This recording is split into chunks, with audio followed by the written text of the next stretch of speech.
Alléluia, nous allons prier. Oh oui, le chant dit, je veux chanter le Sauveur. Ce soir, nous voulons chanter. Je sais que l'église Béret veut chanter le grand Sauveur. Nous allons invoquer le Seigneur, le roi des rois. Seigneur, nous avons quelque chose à dire et nous avons quelque chose à écouter. Mais ce soir, nos cœurs veulent s'élever à toi, Papa. Alléluia, avant que les montagnes fussent nées, que tu eusses créé la terre. D'éternité en éternité, tu es Dieu. Et ce soir, nous disons que tu es Dieu pour l'Église. Nous disons que tu es Dieu pour les activités, cette activité, cher Seigneur, cette semaine. C'est par toi, cher Papa, qu'il a été possible. Alléluia. C'est grâce à toi, cher Seigneur, que nous sommes encore ici. Merci, Seigneur, pour toutes les entités qui opèrent pendant ce moment, pendant cette semaine, pendant cette activité, cher Seigneur, pour élever ta voix. Parce que nous savons que tu es capable de faire de grandes choses pour nous, Papa. Nous savons que tu es capable de nous amener à un autre niveau, Seigneur.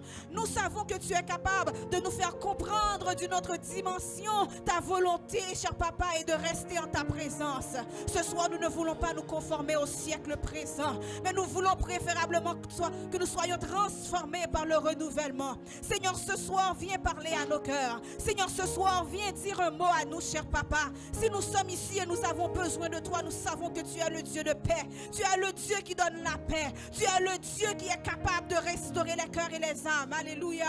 Tu es capable de changer la situation. Ce soir, cher Seigneur, nous te remercions. Nous te remercions d'avance pour tout ce que tu as fait et que tu vas faire parmi ton église, cher Seigneur. Et pendant que nous sommes dans cet esprit d'adoration, Seigneur, nous prions que tu vas continuer à opérer pour toutes les journées à venir. Nous prions que tu puisses toucher ceux qui sont malades. Nous prions que tu puisses, cher Seigneur, aller réparer les cœurs qui sont brisés. Toi qui es le réparateur des brèches. Merci pour tout ce que tu as fait. Merci pour tout ce que tu as opéré. Et nous savons qu'avec toi, nous ferons des exploits et que tu écraseras nos ennemis. Merci, Seigneur. Tu es le Dieu puissant, tu es le Dieu vrai, tu es le Dieu bon. Ah, alléluia. La miséricorde, c'est toi. La miséricorde, c'est toi. La bonté, c'est toi. Ah, merci. La puissance est en toi.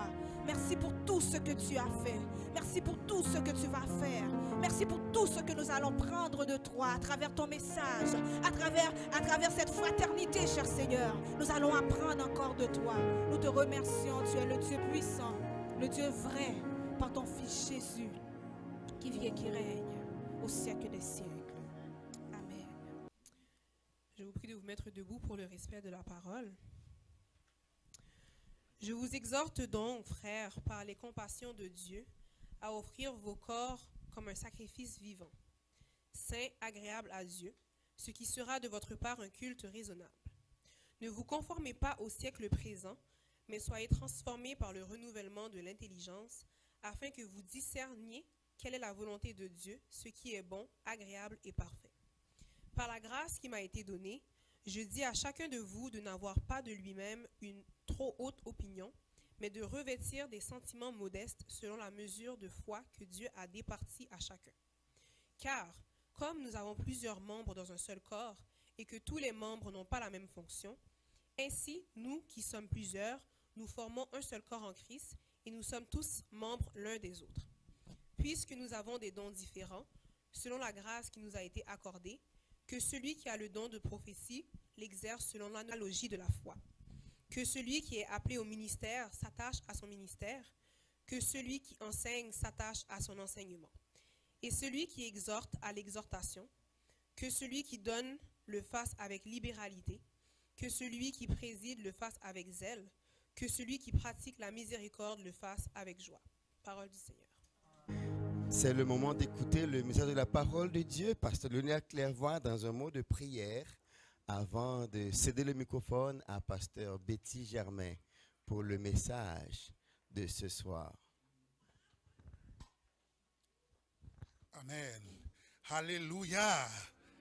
Il guérit les malades, il ressuscite les morts.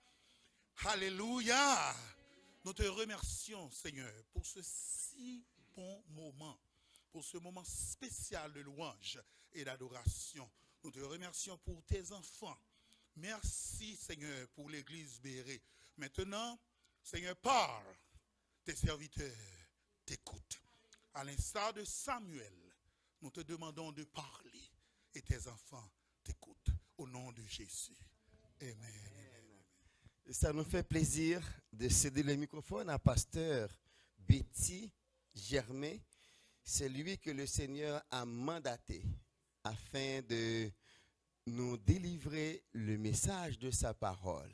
Le thème de notre action de grâce, c'est « Ne vous conformez pas au siècle présent ». On avait lu dans Romains 12, versets 1er à 8. Pasteur, que le Seigneur vous bénisse.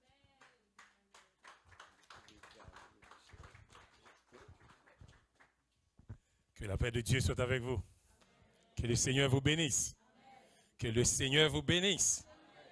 Nous bénissons le nom de Dieu pour ce privilège et cette grâce spéciale qu'il nous a donnée d'être ici pour célébrer avec l'église Béret, 4e anniversaire. Donc il n'est plus bébé, mais on n'est plus bébé, on marche, maintenant on peut courir. On est content d'être ici ce soir. Donc un grand merci à Pasteur Élisée et son épouse et toute l'équipe qui nous a fait cet honneur, qui nous a fait ce privilège pour être ici ce soir, pour parler de la parole. Un grand merci aussi à l'équipe qui vient de l'église Impact. Je vous remercie pour votre présence. Est-ce que vous êtes là ce soir pour adorer avec l'église Béret? Amen. Romains chapitre 12, le verset 2. Le verset 2. Je vais lire le verset 1er et le verset 2 aussi. Je vous exhorte donc, frères, par les compassions de Dieu, à offrir vos corps comme un sacrifice vivant, saint, agréable à Dieu, ce qui sera de votre part un culte raisonnable.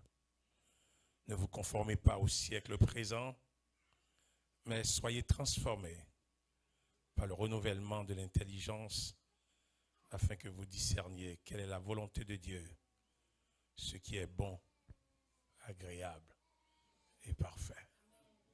Amen.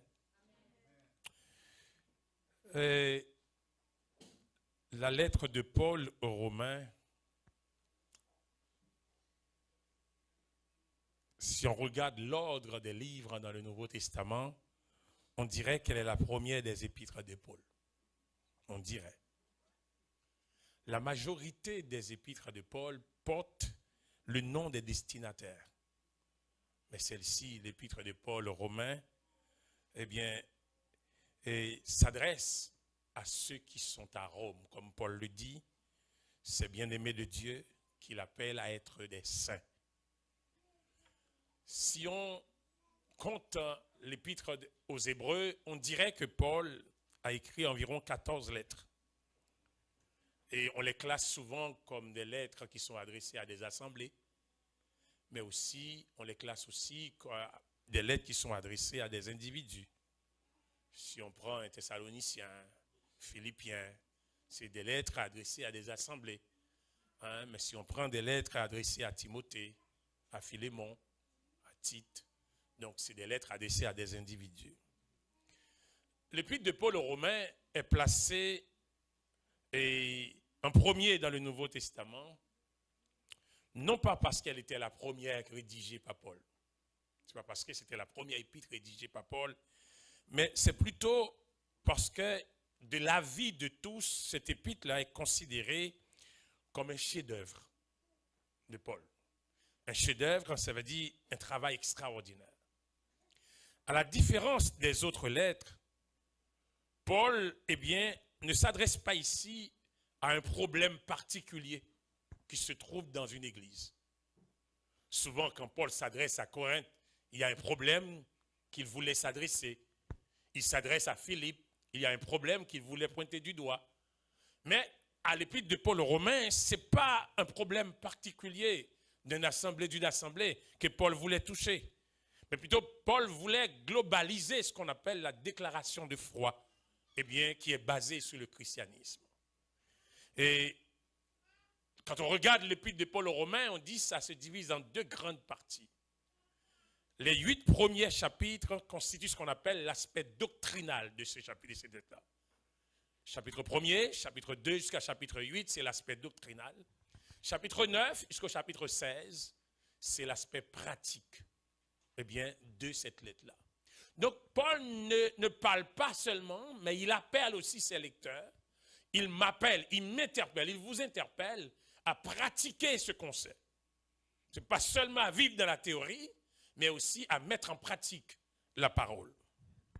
Du chapitre 12, depuis au verset 1er, jusqu'au chapitre 15, jusqu'au verset 13, Paul met l'accent sur, eh bien, notre relation avec Christ. C'est ça, notre relation avec Christ qui l'intéresse.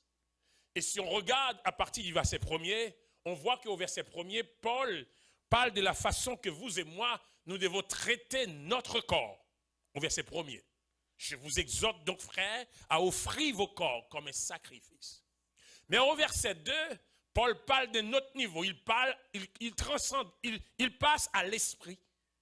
Il a fini de parler du corps, comment on doit offrir notre corps, mais il vient à l'esprit, c'est tout un changement. Pourquoi? Quelle est l'importance de ces changements-là?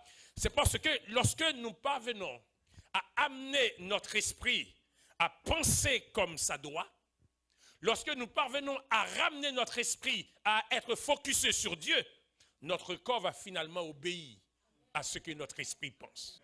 Donc Paul nous interpelle aussi à aller beaucoup plus en profondeur.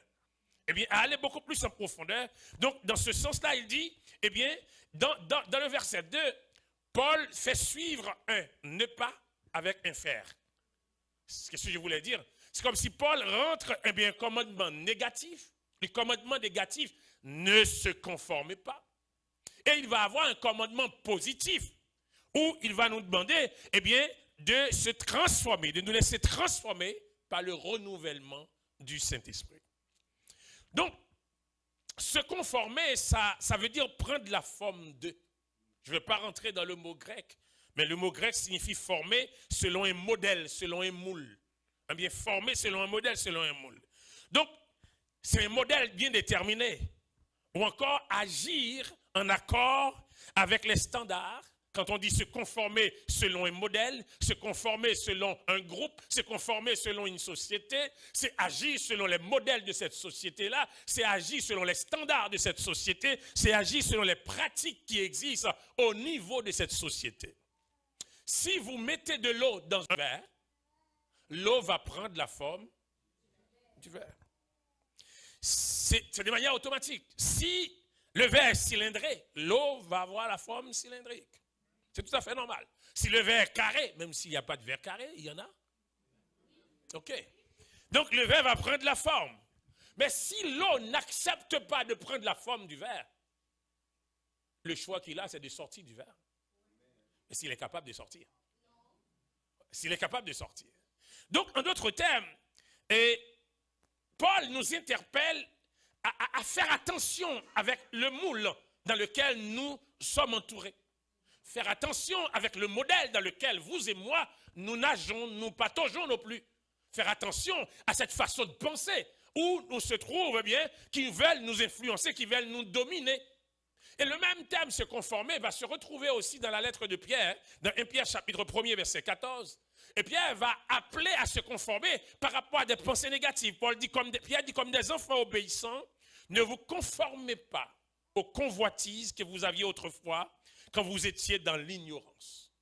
En d'autres termes, que ce soit Paul, que ce soit Pierre, les deux sont en train de nous dire de ne pas se conformer au monde. Le chrétien et le monde ne doivent pas être semblables.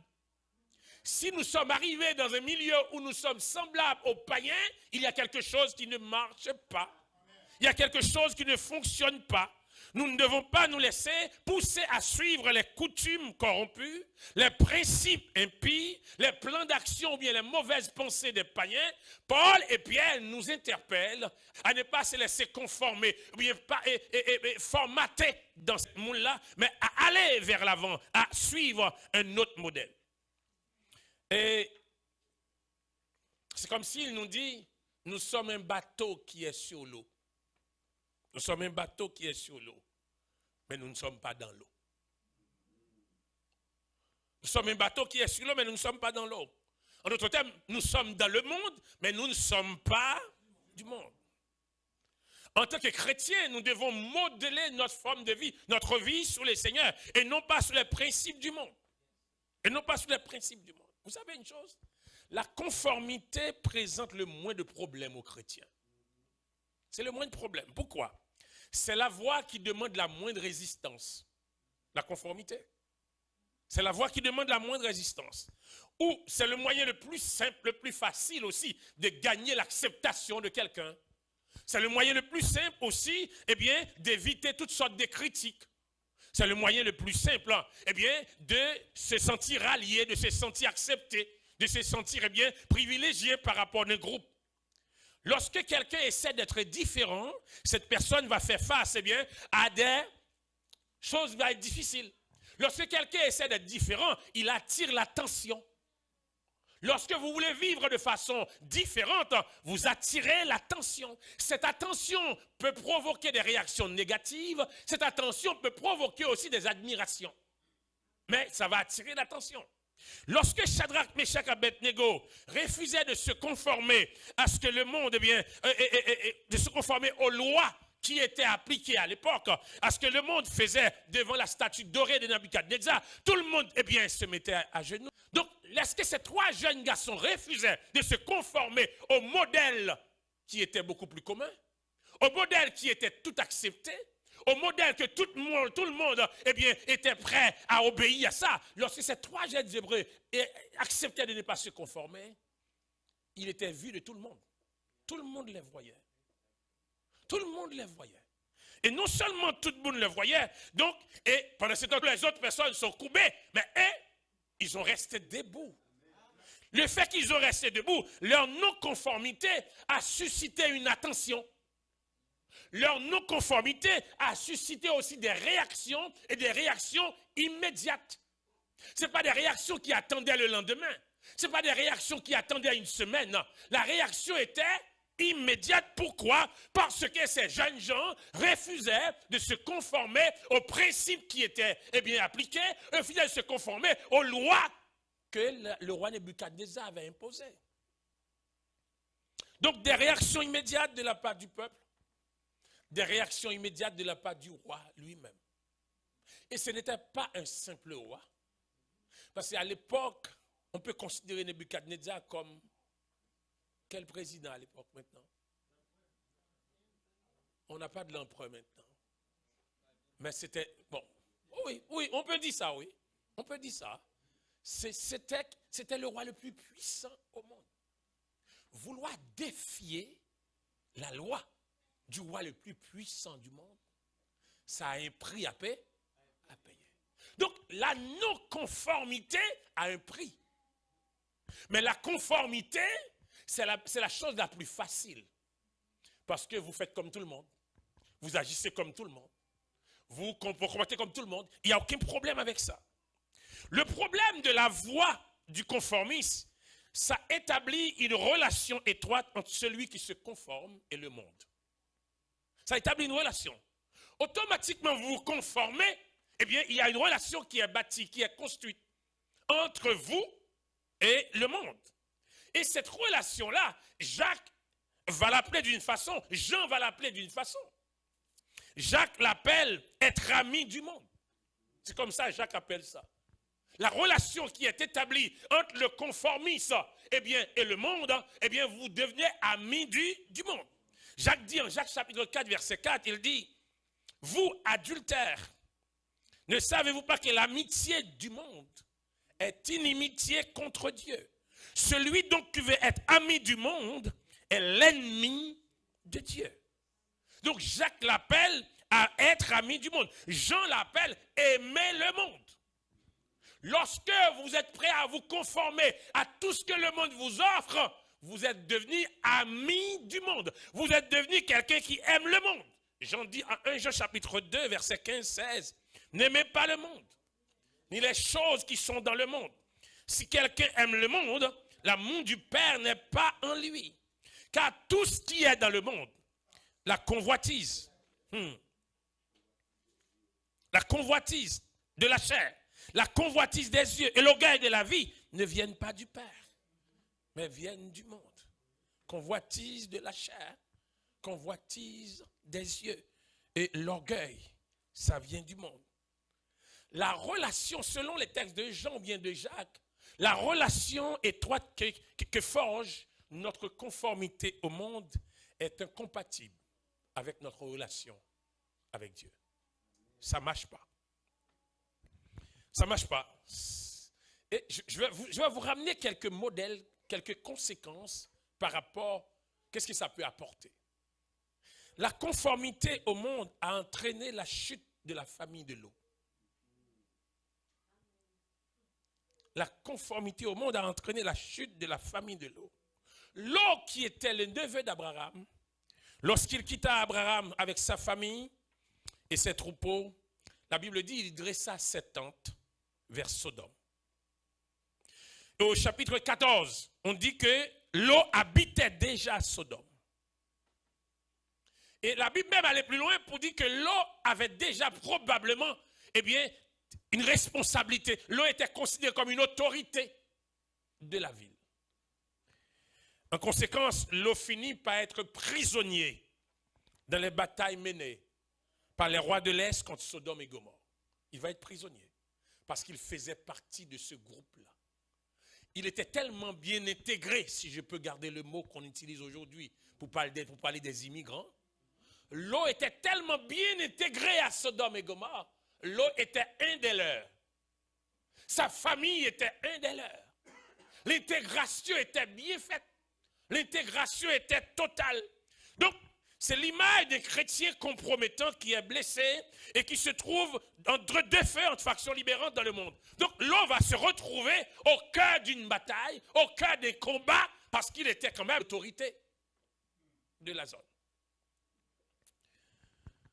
Au lieu d'apprendre la leçon, Lot se conforma encore plus à Sodome.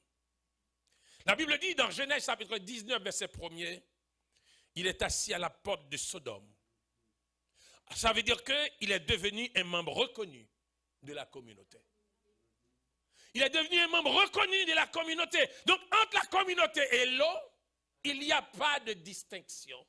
Il n'y a pas de séparation. Et c'est ce que Dieu nous demande. Il doit y avoir de séparation entre nous et le monde. Il doit y avoir de séparation, de distinction entre nous et le monde. Et Lot était devenu un des leurs. Il n'y a pas de problème. Lot, c'est nous, nous, c'est Lot.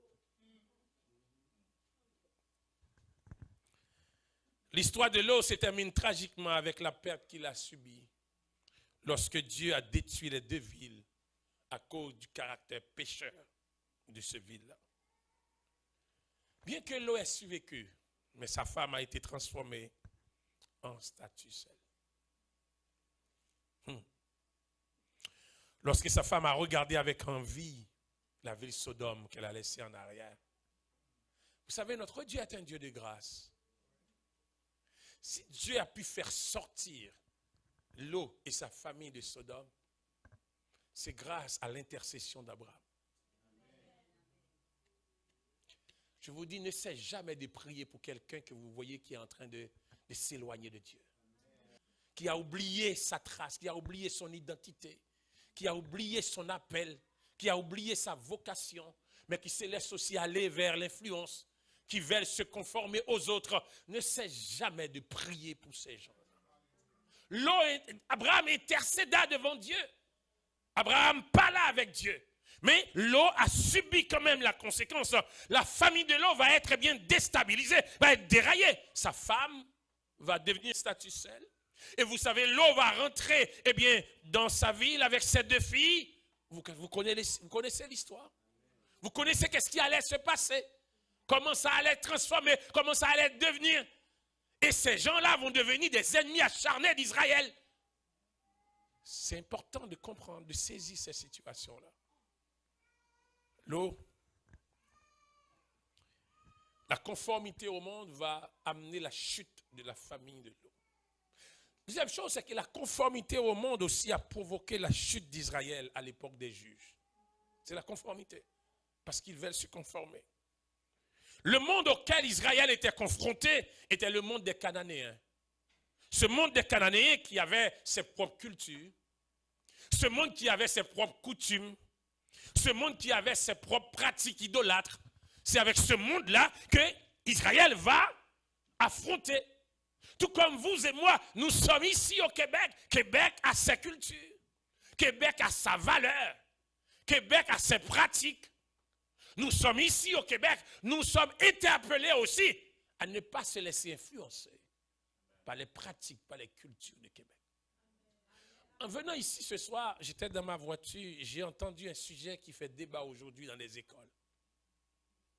C'est toujours dans la radio, ça fait un gros buzz dans la radio. Un personnel de l'école, parce que les élèves appellent le prof madame, monsieur. Cette personne-là ne s'identifie pas ni comme madame, ni comme monsieur. Elle ne bon, elle, je ne veux pas dire elle, je préfère dire cette personne. Je ne veux pas dire elle ou il, je ne sais pas. Parce que si cette personne-là ne s'identifie pas à monsieur, inacceptable, on l'appelle monsieur. Elle ne s'identifie pas à madame, donc on ne doit pas l'appeler madame. Ça a créé confusion totale. J'ai entendu les politiciens, le ministre de l'Éducation qui dit, écoutez, monsieur, madame, ça va rester. Maintenant, si quelqu'un ne veut pas qu'on l'appelle madame, qu'on l'appelle monsieur, on doit commencer à réfléchir dans quelle société on est. J'ai entendu un autre politicien, un autre qui est député, qui est chef de parti, il dit, je ne comprends pas. La grammaire a ses règles, la grammaire a ses principes. Quelqu'un ne peut pas imposer ses principes. Vous voyez, vous vivez dans cette société-là. Cette société qui a ses propres valeurs. La société qui passe à travers les films, des choses que vous ne voulez même pas que vos enfants regardent, mais à travers les petits comiques, à travers les, comment on les appelle? Les dessins animés, on véhicule des valeurs qui sont à l'opposition de vos valeurs. On véhicule des cultures, des habitudes que vous ne voulez pas. Mais vos enfants s'assoient tranquillement devant leur télévision. Ils les regardent, ils les observent. Et ça imprègne une image dans leur pensée. C'est ça. Dans leur pensée. À chaque pensée, il va y avoir une action. Les Israélites étaient confrontés à une culture cananéenne qui était différente. Alors que les Israélites rentrent en Canaan, Dieu les avait avertis de ne pas se conformer aux Cananéens. Dieu les avait avertis de ne pas se conformer, de ne pas se plier aux principes cananéens, mais de se tenir séparés d'eux. Dieu les avait demandé d'être séparés d'eux, de ne pas mélanger aux Cananéens. La Bible dit, quand l'Éternel, ton Dieu, c'est dans Deutéronome chapitre 12, il dit, quand l'Éternel, ton Dieu, retranchera devant toi les nations où tu vas les posséder et que tu les succéderont et habiteront dans leur pays, prends garde à ne pas se laisser piéger en les suivant. Prends garde à ne pas se laisser piéger en les suivant après qu'ils seront détruits devant toi. Prends garde à ne pas rechercher les dieux en disant comment ces nations ont-elles servi les dieux. De même, je ferai de même. Tu ne feras pas cela à l'Éternel ton Dieu, car ils ont fait à leur Dieu toutes les abominations que l'Éternel a en haine. Les Israélites avaient eu cette mise en garde de ne pas se conformer aux principes, aux pratiques des Cananéens. Et malgré le sévère avertissement que Dieu les avait donné, Israël s'est conformé aux Cananéens peu de temps après la mort de Josué. Et le Seigneur a dû châtier son peuple en amenant d'autres nations à les opprimer, d'autres nations à les maltraiter, parce qu'ils ont décidé de se conformer aux cultures d'un peuple, à la culture d'un peuple qui est différente des valeurs que Dieu les a données. Nous sommes des serviteurs de Dieu, nous sommes des servantes de Dieu. Dieu nous a donné des principes. Il ne faut jamais trahir ces principes pour pouvoir être accepté par quelqu'un. Il ne faut jamais briser ces principes dans l'envie d'être accepté par une société, dans l'envie d'être accepté par un groupe, dans l'envie d'être accepté par des amis qui vous disent que si vous continuez à servir votre Dieu, à vivre comme ça, eh bien, vous ne ferez pas partie de notre groupe. Faire attention avec ce principe-là. Dans le Nouveau Testament, la conformité au monde a entraîné la chute d'une personne qui est nommée Démas. Démas était l'un des collaborateurs de Paul à Rome. Son nom se retrouve dans les situations que Paul, et bien dans les salutations que Paul a transmises dans 2 de ses épîtres. Lorsque Paul parle aux Colosses, à l'église de Colosse, en Colossiens 4,14, il a mentionné le nom de Démas. Lorsque Paul s'adressait à Philémon, Philémon 24, il a mentionné le nom de Démas. Mais le seul autre verset où Démas est mentionné après cela, ça nous donne un commentaire très bref et un commentaire très triste de la réalité de Démas. De Timothée 4, verset 10. Paul dit, car Démas m'a abandonné par amour pour le siècle présent. Le texte dit, ne vous conformez pas au siècle présent. Paul dit, Démas m'a abandonné par amour pour le siècle présent. Un collaborateur qui était avec lui. Un homme qui, marchait avec lui. Un homme qui collaborait avec lui. Mais a décidé de l'abandonner pour le siècle présent. A décidé de l'abandonner pour aller se conformer aux principes du monde. Pour aller vivre selon le modèle que son cœur a appelé. La conformité au monde a jeté Démas. Maintenant, si la conformité au monde a brisé, la famille de Lot, si la conformité au monde a amené le peuple Israël à être opprimé, dominé par d'autres peuples selon la volonté de Dieu, parce que Dieu l'a voulu, si la conformité au monde a permis une séparation entre Démas et Paul, il est important de comprendre qu'il y a du danger quand on veut se conformer à ce siècle présent. Le premier regard peut être satisfaisant. Le premier regard peut être excitant. Vous pouvez sentir accepté par ce siècle, accepté par ce monde. On vous donne de grandes places, on vous donne de grands privilèges. On vous monte bien sur le podium, on vous applaudit. Oui, c'est beau aux yeux de la société. Mais la question que vous devrez poser, est-ce que je suis dans le plan de Dieu? Est-ce que je suis dans la volonté de Dieu? En acceptant de me conformer à ce groupe, en acceptant que ce groupe m'applaudit, en acceptant que ce groupe me donne des honneurs, est-ce que je suis dans la volonté de Dieu? À quoi nous ne devons pas nous conformer dans ce monde? À quoi? Là, je viens de vous dire les dangers qui sont arrivés. Mais à quoi nous ne devons pas nous conformer? La parole de Dieu nous dit de ne pas conformer à ce monde. La parole ne fait pas référence à ce monde physique où nous vivons. Ce n'est pas de ça du tout. La parole ne fait pas référence au monde des pécheurs. D'ailleurs, le monde des pécheurs, c'est le monde que Dieu aime. La parole dit, Dieu a tant aimé le monde. Dieu a tant aimé le monde, ça veut dire les pécheurs, vous comme moi, qu'il a donné son Fils unique afin que quiconque croit ne périsse point. Le monde auquel que nous ne devrions pas nous conformer, c'est le système mondial de péché, le système mondial d'orgueil, le système mondial d'ambition, le système mondial de plaisir, le système mondial de pouvoir, le système mondial que l'homme pécheur a construit avec la fondation de Satan. Nous vivons dans un système mondial où l'orgueil domine. Nous vivons dans un système mondial où le péché règne. Nous vivons dans un système mondial où le plaisir, l'hédonisme bat son plein. Nous vivons dans un système mondial où l'ambition règne. On est prêt à détruire notre frère, notre soeur pour passer de l'avant. L'ambition règne, l'ambition domine, le pouvoir domine. D'ailleurs, je l'ai dit souvent, l'homme a besoin, l'homme est à la recherche des 3 pouvoirs. Le pouvoir économique, le pouvoir social. Une fois que l'homme a ces 2 pouvoirs-là, l'homme part à la recherche du pouvoir politique. On va reprendre samedi. L'homme cherche les 3 pouvoirs. Je prends un exemple. Zachée dans la Bible avait ces 3 pouvoirs-là. Zachée avait un pouvoir social parce qu'il était connu de toute la société là où il était. Zachée avait un pouvoir économique parce qu'il avait beaucoup d'argent. Il l'a même dit, il a pris cet argent dans de mauvaises conditions. Il avait un pouvoir économique. Zaché avait un pouvoir politique parce qu'il représentait le pouvoir romain qui terrorisait son peuple. Donc il détenait les 3 pouvoirs, mais il n'était pas satisfait. Donc l'homme est à la recherche de pouvoir, mais l'homme ne sera jamais satisfait.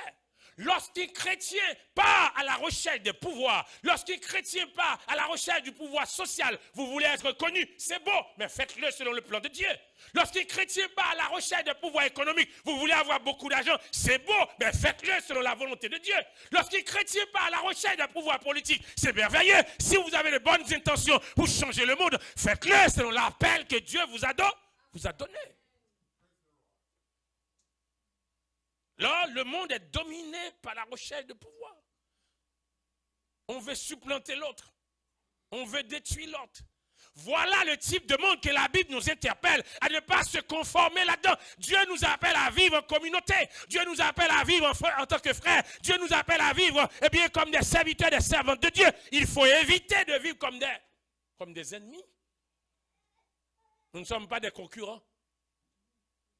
Nous ne sommes pas des concurrents. Nous sommes des collaborateurs. Nous ne sommes pas en compétition à personne. Nous travaillons pour le même maître. Nous avons le même destiné. Nous allons au même endroit. Pourquoi se diviser? Pourquoi? Si le monde vit comme ça, nous devons être différents. Si le monde fonctionne dans ce modèle-là, vous et moi, nous devons être différents. Si le monde travaille pour diviser, travaille pour détruire, travaille pour éliminer, nous devons travailler pour construire. Nous ne devons pas nous rentrer dans ce monde-là. Et les attitudes et les valeurs matérialistes que le monde véhicule, c'est des choses, vous et moi, nous devons fuir. Nous ne devons pas nous conformer à ces attitudes matérialistes-là. Je ne vous dis pas de travailler fort. Je ne vous dis pas de ne pas travailler. Il faut travailler. D'ailleurs, c'est le principe que Dieu nous donne. C'est avec la sueur de nos fronts que nous devons gagner nos pains. C'est normal de travailler. Mais ne pas être trop matérialiste. Le monde est matérialiste aujourd'hui. On est prêt à détruire l'autre pour le matériel. Mais les chrétiens doivent avoir une pensée différente. Le monde non seulement est matérialiste, le monde aussi, nous vivons dans un monde hédoniste. Hédoniste, ça veut dire plaisir. Tout ce qui m'intéresse, c'est le plaisir. Est-ce que ça me satisfait? Est-ce que je suis confortable là-dedans? Est-ce que je suis à l'aise là-dedans? Est-ce que ça me... Je m'en fous des autres, mais une fois que ça me conforte, c'est correct. C'est dans ce monde-là qu'on vit, un monde hédoniste. Et c'est ce qui prédomine autour de vous. C'est ce qui prédomine autour de moi. C'est ce qui prédomine autour de nos enfants à l'école. C'est ce qui prédomine autour de nos enfants au travail, à collège, à l'université. C'est ça qui domine, le matérialisme et le plaisir. Et c'est à cela que Dieu nous interpelle à ne pas se conformer. C'est à ça que Dieu nous interpelle à faire attention de ne pas aller là. Vous savez comment le monde d'aujourd'hui mesure le succès des gens? Je vais vous expliquer pourquoi. Je vais vous expliquer comment ils font ça. Parce que nous sommes en train de regarder, de ne pas conformer au siècle. Pourquoi je vais vous le dire, comment ils mesurent le succès des gens? Pour que vous évitez d'aller dans ce piège-là. Ne vous conformez pas. Le monde d'aujourd'hui mesure le succès des gens au moyen de 4 paramètres. Premier paramètre, c'est sur ce que vous réalisez, sur les réalisations.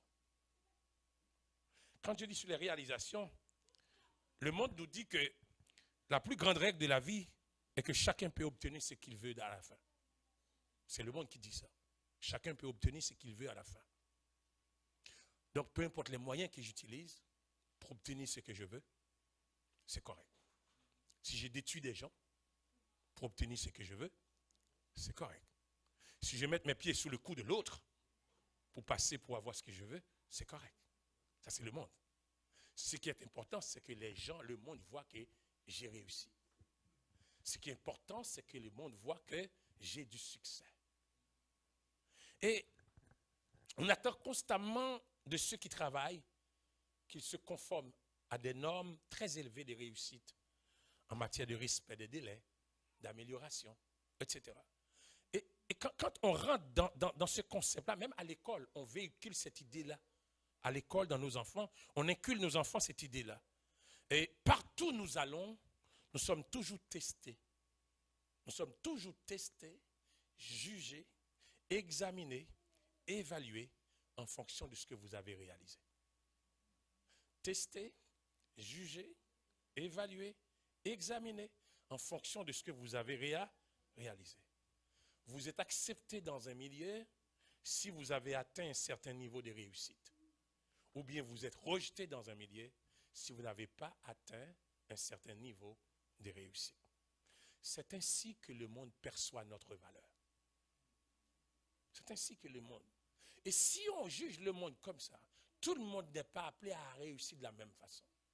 Tout le monde n'est pas appelé aussi à avoir le même niveau de réussite. Et c'est là que ça pose problème. Lorsque vous mettez un standard de réussite et vous jugez les gens, vous évaluez les gens en fonction de ces standards-là, d'avance, vous classez un groupe, vous le mettez de côté.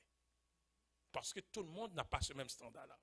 Donc, beaucoup de ceux qui vont efforcer pour atteindre ce standard-là, ils vont échouer.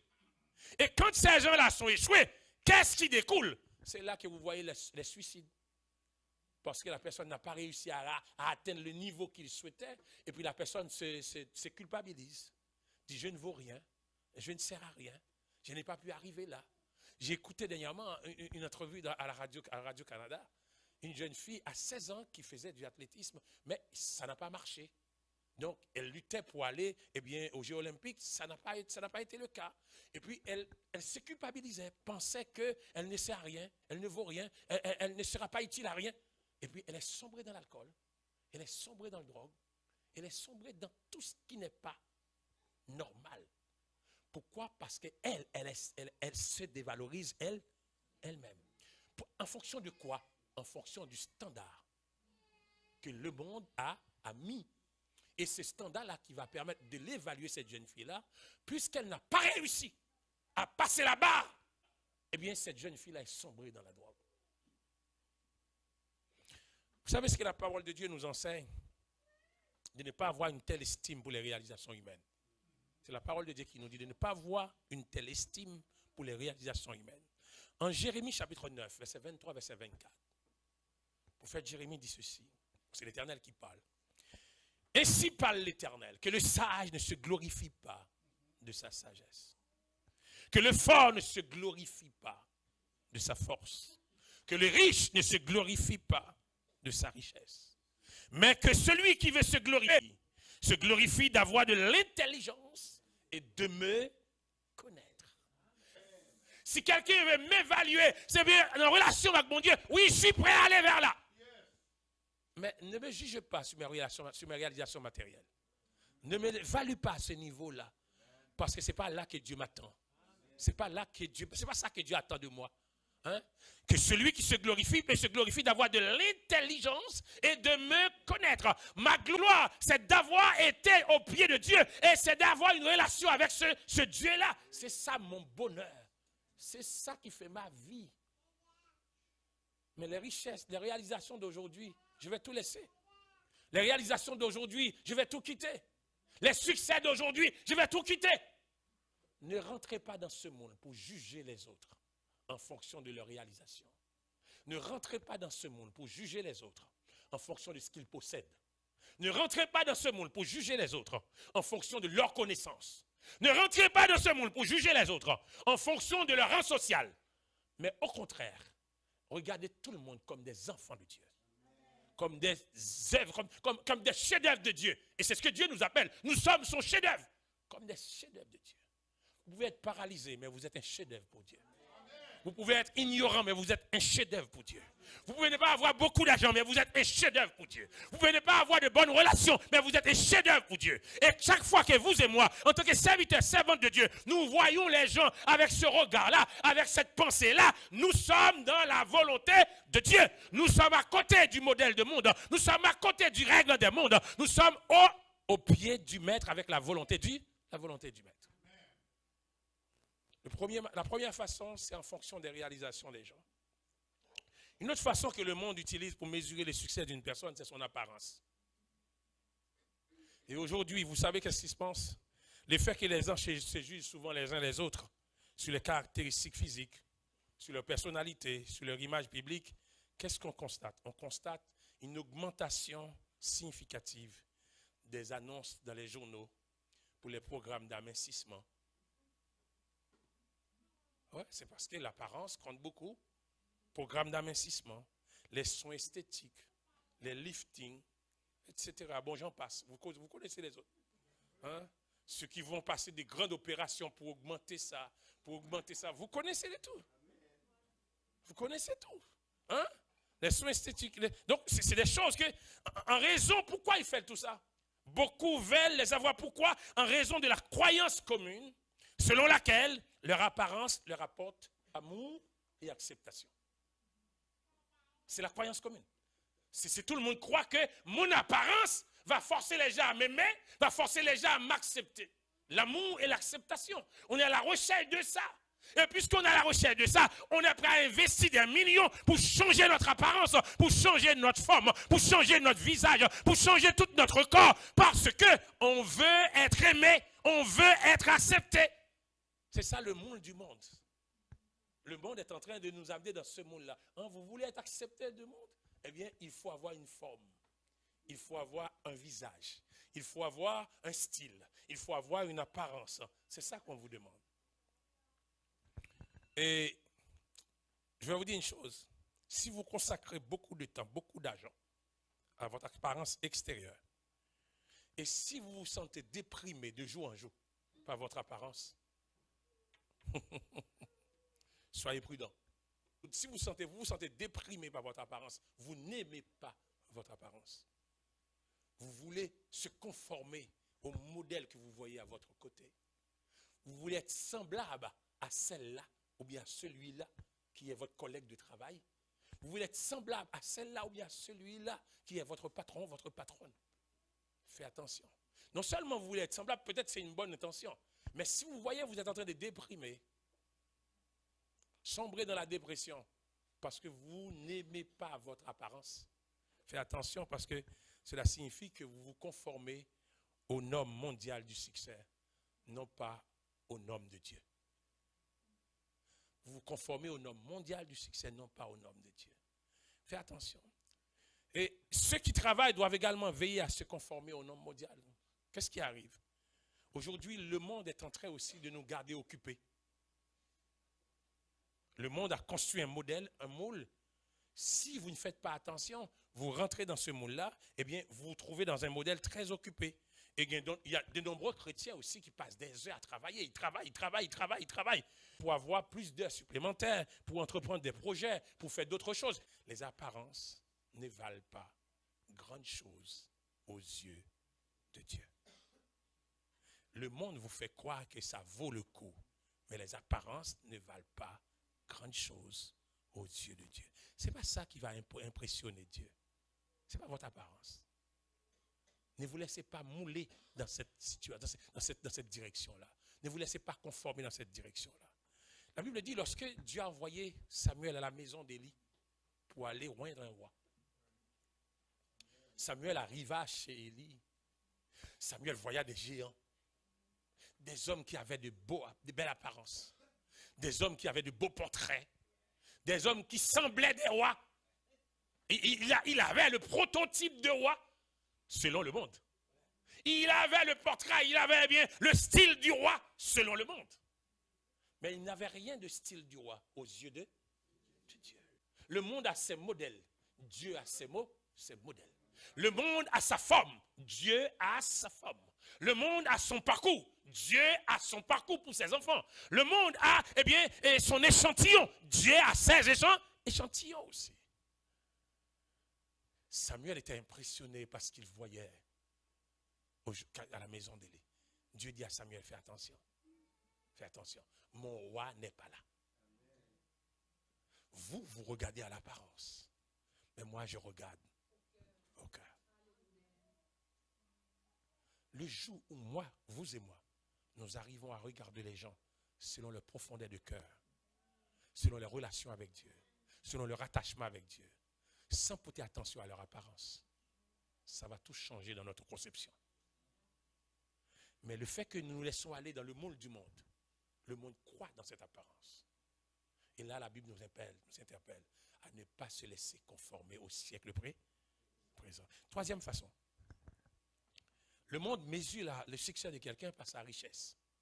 Je vous parle de apparence, je vous parle aussi de richesse Je vous parle le premier de réalisation.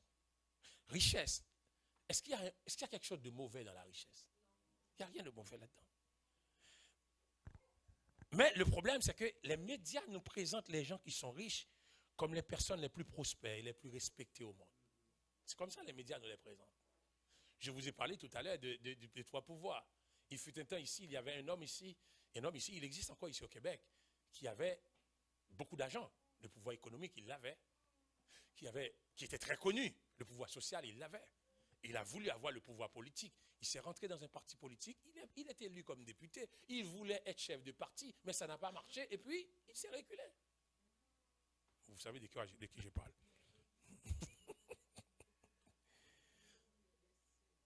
C'est comme si on a l'impression, les gens qui sont riches, les gens qui ont beaucoup d'argent, c'est des gens qui ont leur propre paradis sur terre.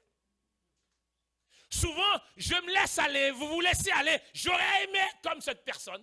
J'aurais aimé à sa place. J'aurais aimé avoir les mêmes moyens. J'aurais aimé fonctionner comme cette personne. Mais savez-vous quel engagement cette personne a? Savez-vous qu'est-ce qu'il a fait pour arriver là? J'ai connu un homme au Gonaïve. Je viens de Gonaïve. Je connais un homme au Gonaïve. Un homme qui était très respecté dans la ville. Il avait un beau magasin où tout le monde fréquentait.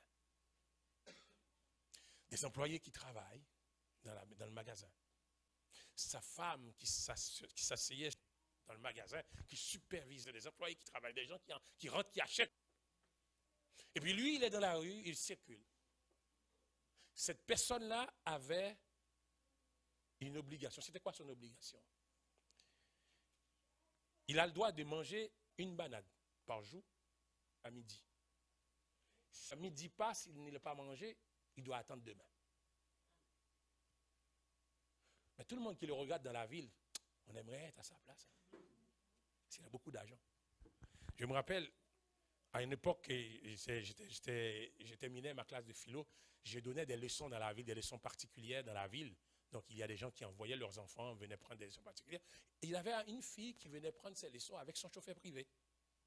Son chauffeur privé qui venait déposer la fille à l'école et puis attendait si je vais passer 4 heures pour donner les leçons. Après 4 heures, elle monte la voiture pour aller. C'était une vie que tout le monde aimerait avoir. Le soir, ce monsieur-là n'a pas le droit de dormir dans son lit. Alors, il n'a pas le droit de dormir dans son lit le soir. Mais sa femme est dans le lit. Mais lui, il n'a pas le droit. Sa femme est dans le lit. Mais lui, il n'a pas le droit. C'est drôle, hein? Qu'est-ce qu'il faisait? Comment il fonctionnait la nuit? La nuit, il quittait le magasin. Le soir, quand il fermait le magasin, il prend quelques caisses de whisky, quelques caisses de boissons. Il met en arrière de sa voiture. C'est comme s'il fait le tour de la ville pour trouver des endroits où des jeunes garçons passent la nuit pour prendre le plaisir. S'il trouve un groupe de jeunes garçons qui ne boivent pas, il appelle ce qu'on appelle, dans beaucoup de cas, il machin kankale. Il dit, machin kankale qui a passé à Kivet kankale. Il fait machin, fait prix Kivet là. Calé prendre météo là. Quitter le Kivet là pour nous manger ensemble avec passer une nuit là. Ou à venir pour Kivet dans le magasin demain matin. Ce que je suis en train de vous dire là, c'est cet homme qui a retrouvé sa liberté en acceptant Jésus-Christ. Qui a donné ce témoignage-là. Il dit, j'ai passé des années, je n'avais pas le droit de dormir dans mon propre lit. J'ai passé des années, je n'avais pas le droit de manger normalement comme tout le monde. Pourquoi? Pour avoir une apparence d'homme riche. Pour avoir une apparence d'homme qui a beaucoup d'argent. Pour avoir une apparence d'homme respectable. Pour avoir une apparence d'homme que tout le monde respecte. Il voulait être à la hauteur du monde. Il voulait attirer le monde. Il voulait plaire aux gens. Mais en voulant plaire aux gens, il était en train de détruire sa vie. C'est pour ça que je dis souvent, il y a une grande différence entre réussir sa vie et réussir dans la vie. Réussir sa vie et réussir dans la vie. Vous pouvez réussir dans la vie, mais votre vie est un échec. Réussir dans la vie, c'est faire ce que la société attend. Réussir dans la vie, c'est avoir l'image que la société souhaite de vous. Réussir dans la vie, c'est avoir l'apparence que la société attend. Oui, là, tu fais plaisir à la société, tu as réussi. Mais est-ce que tu as bien dormi chez vous? Est-ce que tu as la paix intérieure? Est-ce que tu es tranquille? Est-ce que tu es correct avec ton âme? Est-ce que tu es correct avec ton Dieu? Non. Mais c'est comme ça se passe quand vous voulez vous conformer au monde. Quand vous voulez vous conformer au monde, vous allez avoir le plaisir, vous allez avoir la satisfaction du monde. Mais à l'intérieur de vous, il n'y aura pas de paix. À l'intérieur de vous, il n'y aura pas de joie. Parce que la joie, ça vient de Dieu. Ça ne vient pas de la richesse. La paix, ça vient de Dieu. Ça ne vient pas de la richesse. Donc, ce n'est pas méchant d'avoir beaucoup d'argent. Mais la Bible dit, et ce n'est pas la richesse en elle-même qui est un mal. Être un riche n'est pas un péché. Je répète, être un riche n'est pas un péché. Abraham, Jacob étaient tous deux matériellement riches. Et pourtant, ces hommes étaient des hommes pieux. Mais l'attitude qu'on a, c'est quand on veut s'enrichir, tomber dans la tentation, on fait n'importe quoi. La Bible dit l'amour de l'argent est la racine, est une racine de tout. La Bible n'a pas dit est une racine de quelques mots. C'est une racine de tous les mots. Donc faites attention, ne laissez pas le monde vous mouler dans cette forme-là. Pour vous faire quoi? Il faut être riche pour être acceptable. Ce n'est pas ça que Dieu cherche en vous. Ce que Dieu cherche un cœur humble, un cœur juste, un cœur honnête, un cœur sincère, un cœur fidèle. C'est ce que Dieu cherche. Quatrième façon dont le monde mesure le succès, c'est le divertissement. C'est ce qu'on appelle la philosophie hédoniste. Hein? Donc là-dedans, on vous fait quoi? Manger, boire, être joyeux, et puis qu'à demain nous mourrons. Manger, boire, être joyeux, car demain nous mourrons. Avec la multiplication des moyens pour s'amuser aujourd'hui, on en a beaucoup. Aujourd'hui, le monde nous a rempli de moyens pour s'amuser. Hein? Moi, je me pose la question. Aujourd'hui, quand je regarde les jeunes d'aujourd'hui, ils sont là. Les relations avec la technologie, les relations avec le téléphone, l'iPhone, les tablettes, les relations. Je me suis dit, moi, quand j'étais jeune, comment je vivais? Parce que je n'avais pas tout ça. Je n'avais pas tout ce divertissement-là. Comment je vivais? Je me suis dit, est-ce que si je prends bon, mes trois qui sont là, si je les prends, je les retourne dans ma vie de jeunesse avant, est-ce qu'ils vont être capables de vivre? Hein? Est-ce qu'ils vont être capables de vivre là-dedans? Non. Le monde nous remplit avec le divertissement. Aujourd'hui, on peut faire n'importe quoi. Et avec l'intelligence artificielle qui vient maintenant, bon, c'est déraillé complètement. Ça, si on est en train de sonner l'alarme pour dire arrêtez un peu parce que ça va faire des dégâts. Donc, le monde est en train de nous amener sur des terrains pour se conformer, pour vivre selon leur modèle, pour réfléchir selon leur pensée. C'est ça le monde est en train de nous faire. Nous amener à penser comme eux, à agir comme eux, à fonctionner comme eux, à rentrer dans leur modèle, à vivre selon leur modèle, à penser selon leur modèle, à imaginer selon leur modèle. Et à un moment, on regarde, on n'a aucune relation avec Dieu. Parce qu'on est en train de baigner dans la vie du monde. Quelle que soit la poursuite, quel que soit le divertissement que vous êtes en train de faire, posez-vous la question, serais-je à l'aise de le faire avec le Seigneur? Serais-je à l'aise de faire ce divertissement-là avec le Seigneur à mes côtés? Si Jésus était à mes côtés, est-ce que je serais à l'aise dans ce divertissement-là? Si Christ est à mes côtés, est-ce que je serais à l'aise? Dans mes publications, je publie chaque matin une réflexion matinale du lundi au vendredi. Je partage sur mes réseaux. C'est hier ou avant-hier, je partage, je dis, si Jésus vient vous visiter à votre travail, si Christ passe vous visiter à votre travail, comment vous allez recevoir cette visite? Vous êtes tellement conformiste avec les règles de la société. Je l'ai dit souvent, si vous travaillez à un endroit, vous voyez que les gens sont en train de sacrer chez vous, en votre présence, c'est parce qu'entre vous et lui, il n'y a pas de différence.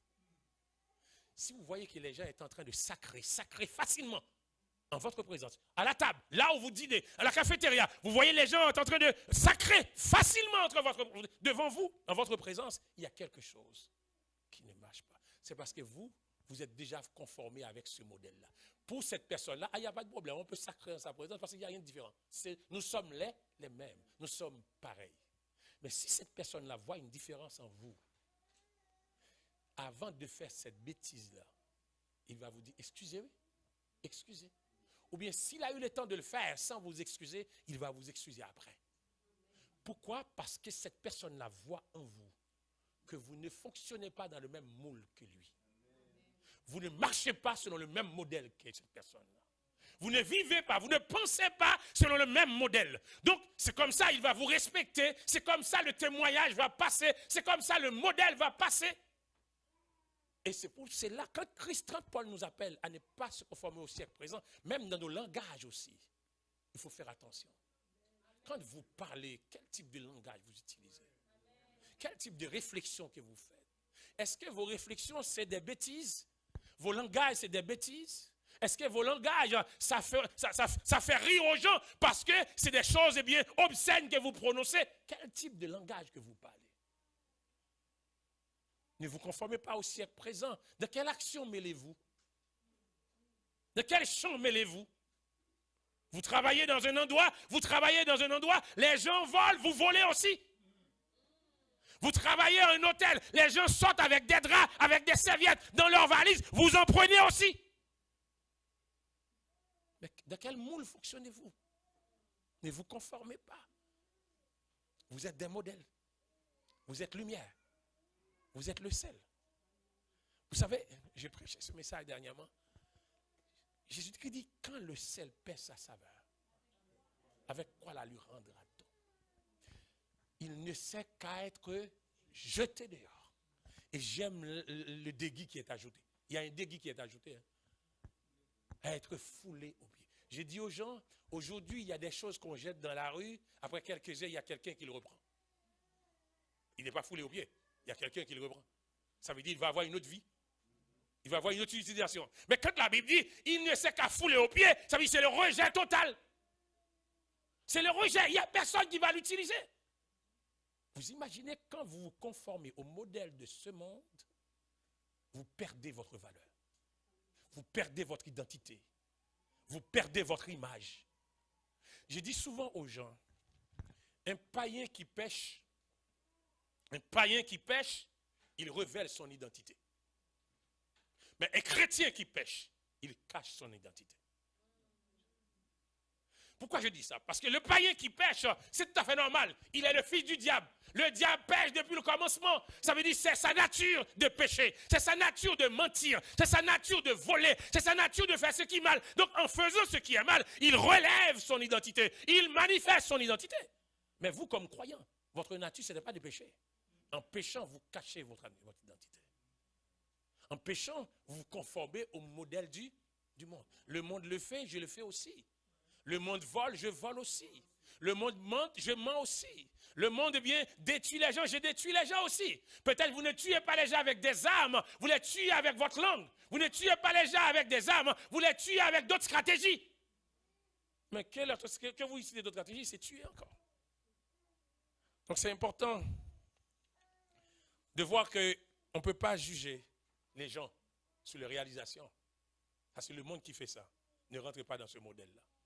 On ne peut pas juger les gens selon leur succès, selon leur prestance, leur apparence. C'est le monde qui fait ça. On ne peut pas juger les gens selon leur richesse. C'est le monde qui fait ça. Donc, pour nous comme chrétiens, nous tentons parfois de conformer à cela. Mais pensez aux défis que ça va nous emporter. C'est quoi les défis? Je l'ai dit au début, la conformité au monde nous met dans une situation d'être ennemis de Dieu. La conformité au monde nous met dans une situation d'être ennemis de Dieu. Vous pouvez être dans l'église, vous chantez, mais vous êtes ennemis de Dieu. Vous pouvez avoir de gros ministères dans l'église, mais vous êtes ennemis de Dieu. Vous pouvez être bishop même, tout le gros titre, mais vous êtes ennemis de Dieu. Parce que vous vous conformez dans le moule du monde. Voilà pourquoi Paul parle dans l'église. Paul dit qu'il y a 3 types de personnes dans l'église. Il y a le charnel. Il y a le charnel, le naturel et le spirituel. Et Paul vous dit que le naturel, qui est le sensuel, il est facile à identifier. Mais le charnel n'est pas très facile à identifier. Parce que très souvent, le charnel, il connaît sa Bible. Ouais, n'importe quel verset, il est prêt à l'expliquer. Mais le verset ne l'a jamais traversé. Le verset ne l'a jamais traversé. Mais il connaît par cœur. Il peut vous réciter la Bible de Genèse à l'Apocalypse. Il connaît. Mais il est orgueilleux. Il est rancunier. Il pense que son savoir le met au-dessus de tout le monde. C'est dangereux. C'est dangereux. Mais il y a aussi le spirituel. Le spirituel, il n'y en a pas beaucoup. Il n'y en a pas beaucoup, le spirituel. Il y en a beaucoup dans l'église. Mais il y a peu de gens spirituels. Parce que le modèle du monde les a corrompus. La conformité au monde les a corrompus. Vouloir satisfaire le monde. Vouloir faire plaisir au monde. Vouloir répondre aux idéaux du monde. Vouloir, donner le monde ce que le monde cherche. Nous met dans des situations où nous sommes à l'église, mais nous ne sommes pas chrétiens. Nous sommes là, mais nous n'avons aucune relation avec Dieu. Nous faisons semblant, les gens nous voient, nous exerçons des ministères, nous dansons, nous parlons, nous chantons. Nous pouvons même parler en langue. Parce que c'est courant aujourd'hui. C'est courant aujourd'hui. On parle en langue sans être chrétien. On parle en langue sans être chrétien aujourd'hui. On peut tout ça, mais sans être chrétien. Parce que pourquoi on fait ça? Parce qu'il y a beaucoup de personnes qui parlent en langue, c'est parce que l'autre personne parle, je veux qu'on me voit que je parle aussi. La conformité. Un tel l'a fait, moi, il faut que je le fasse. Si je ne le fais pas, c'est comme si je ne suis pas chrétien. Un tel est plus sanctifié, c'est pour ça qu'il parle en langue. Moi, pour montrer que je suis sanctifié, je vais parler en langue. La conformité. Ça ne nous amène nulle part, chers amis. Donc, c'est important que Paul nous amène dans cette dimension-là. Et Paul va nous expliquer comment sortir de ce monde-là. Comment sortir de cette conformité. Il va dire, nous devons nous laisser transformer par le renouvellement de notre intelligence. Nous devons nous laisser transformer. Lorsque notre intelligence est renouvelée, l'influence du monde, ça ne nous sert à rien. Le modèle païen, ça ne nous sert à rien. Au contraire, on va se sentir mal à l'aise dans ce modèle. On va se sentir non conforme dans ce modèle. Rappelez-vous, lorsque David est arrivé sur le champ de bataille pour affronter Goliath, on voulait mettre sur David tous les manteaux de Saül. Mais David n'était pas confortable là-dedans. Cette moule-là, le moule de Saül ne fitait pas pour David. Parce que David avait l'esprit de Dieu en lui. Lorsque notre esprit est renouvelé, ça va changer les choses. Apôtre Paul en Philippiens 4, verset 8, le thème qu'on a à l'église Impact, c'est notre thème de l'année. Où est-ce qu'il dit que tout ce qui est honorable, tout ce qui est beau, tout ce qui est juste, tout ce qui est vrai, tout ce qui est pur, tout ce qui est louable, tout ce qui est vertueux, tout ce qui est digne de louange, soit l'objet de nos pensées en Jésus-Christ. Renouvellement de nos pensées, renouvellement de notre esprit, c'est de façon à ce que quand on va, chaque pensée qu'on sème, si on sème une pensée, on va récolter une action. Si on sème une action, on récolte une habitude. Si on sème une habitude, on récolte un caractère. Si on sème un caractère, on récolte une destinée. Donc si la pensée n'est pas conforme au principe de Dieu, elle va être conforme au principe du monde. Si notre pensée n'est pas conforme au principe de Dieu, elle va être conforme au principe du monde. Il n'y a pas de demi-mesure. Il n'y a pas d'espace vide pour dire je ne suis pas en Dieu, je ne suis pas en monde. Ça n'existe pas. Si ce n'est pas Dieu qui contrôle ma pensée, c'est le monde qui le contrôle. Si ce n'est pas Dieu qui contrôle mon caractère, c'est le monde qui contrôle. Si ce n'est pas Dieu qui contrôle ma destinée, c'est le monde qui contrôle ma destinée. Donc, important que mon intelligence soit renouvelée pour ne pas se conformer au modèle de ce monde. Et comment ma pensée va être renouvelée? Pour que ma pensée soit renouvelée, je dois être attaché à la parole de Dieu. Pour que ma pensée soit renouvelée, je dois attacher à la prière. Pour que ma pensée soit renouvelée, je dois m'attacher à la méditation de la parole de Dieu. Et aujourd'hui, c'est ce que le monde nous empêche de faire. C'est ce que l'ennemi nous empêche de faire. L'ennemi nous empêche de méditer la parole. L'ennemi nous empêche de prendre le temps de la prière. L'ennemi nous empêche de passer du temps dans la présence de Dieu. Parce que c'est à travers là que notre esprit va être renouvelé. Ce n'est pas acheter de gros livres qui va renouveler votre intelligence. C'est la profondeur de votre relation dans la parole qui va renouveler votre intelligence, qui va vous amener à une autre dimension à comprendre Dieu. Le temps que vous passez dans la prière va vous mettre dans une situation pour voir que le modèle du monde, ça ne vous fit pas. Je ne fit pas dans ce modèle-là. Donc si je ne fit pas là-dedans, je ne vais pas me conformer là-dedans. Le temps que je passe dans la prière va me mettre dans une situation pour dire, dans ce modèle-là, dans cette façon de penser, dans cette façon de vivre, je ne fit pas là-dedans. Donc ce n'est pas ma place, ce n'est pas mon modèle, ce n'est pas mon monde, ce n'est pas mon habitude, ce n'est pas ça que Dieu veut pour moi. Donc je vais changer de tempérament. Mais c'est le temps que je vais passer dans la parole. Je vous encourage, si vous, pour ne pas se conformer au siècle présent, il faut avoir la parole comme votre âme de bataille. Pour ne pas conformer au siècle présent, il faut avoir la prière comme âme de bataille. Ça va changer votre caractère. Ça va changer votre façon de penser. Ça va changer vos habitudes. Ça va changer votre style. Ça va changer votre façon de parler. Quand vous parlez, on voit que c'est la lumière qui parle. C'est le sel qui parle. Vos paroles sont assaisonnées de grâce parce que vous passez du temps dans la parole. Soyez des chrétiens transformés parce que les pensées façonnent le caractère et le caractère guide la conduite de chacun. Les pensées forment le caractère et le caractère guide la conduite de chacun. Donc si les pensées qui forgent mon caractère, ce sont les pensées du monde, donc c'est normal que je conduise selon le modèle du monde. Mais si les pensées qui forgent mon caractère, ça vient de la parole, je vais me sentir confortable de me comporter dans le modèle du monde. Ne vous conformez pas au siècle présent, mais soyez renouvelés dans votre intelligence afin de discerner quelle est la volonté de Dieu, ce qui est bon et agréable. Soyez bénis.